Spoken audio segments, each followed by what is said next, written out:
Consolidated nga PUJ sa Western Visayas, yara pa lang sa 68% suno sa LTFRB-6. Mga may pending pang application sa pagpa-consolidate ginatagaan sa provisional authority. Ini ang gintutukan ni Kim Salinas live sa MacArthur Drive sa Iloilo City. Kim?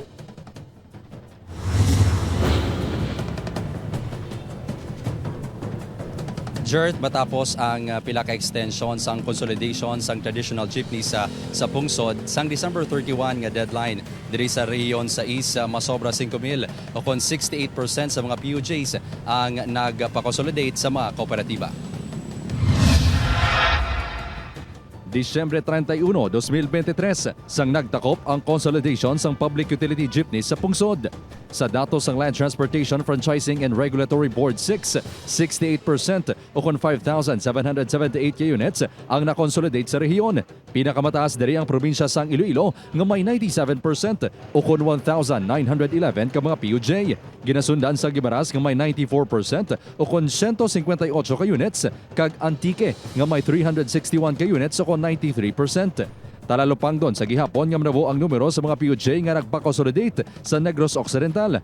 Yara lang sa 24% ang sa Bacolod City samtang 59% ang sa Negros Occidental. Una na nagsiling ang LTFRB-6 nga pisar madamo ang unconsolidated units sa Bacolod City. Bastante kag masobra sa 1,100 ka-authorized units sa LPTRP sang syudad ang nagpa-consolidate.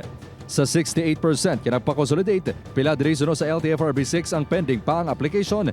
Apisar sini, ginhatagan ni sila sang provisional authority nga makabiyahe tubtob sa katapusan sang tuig. So ang amo ni ang supplemental nga application amo ni ginbaton pero wala pa na ma-resolve. Kag wala pa ano lang sa daw kagamay lang ang new applications for consolidation. Bangod kay nakasulod sila sa deadline nga December 31, automatic nga gin-extend ang ila pay until the end of this year. Wala pa mahibaluan kung saan ma-resolve ang mga pending application for consolidation.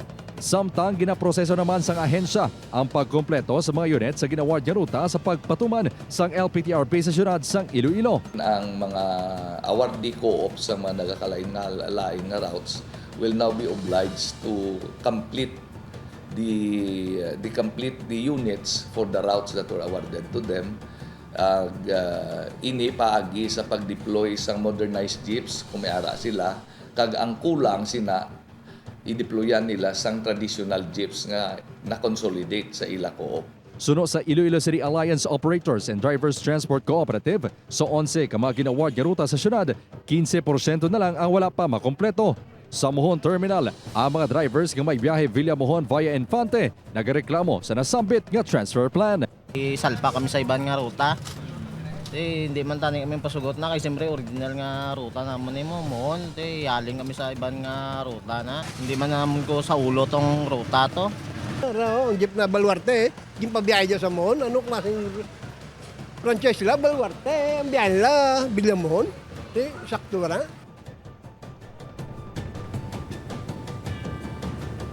Jert, suno sa LTFRB-6, gina-workout na nila ang transfer plan sa syudad sang Bacolod. Nagpaatag naman ang ikaw TC nga madamo sila sang units nga may ruta Baluarte rason nga ginpangsaylo ang mga ini sa mga gin-award man nga routes diri sa syudad sang Iloilo. Jert? Madamo gid nga salamat, Kim Salinas.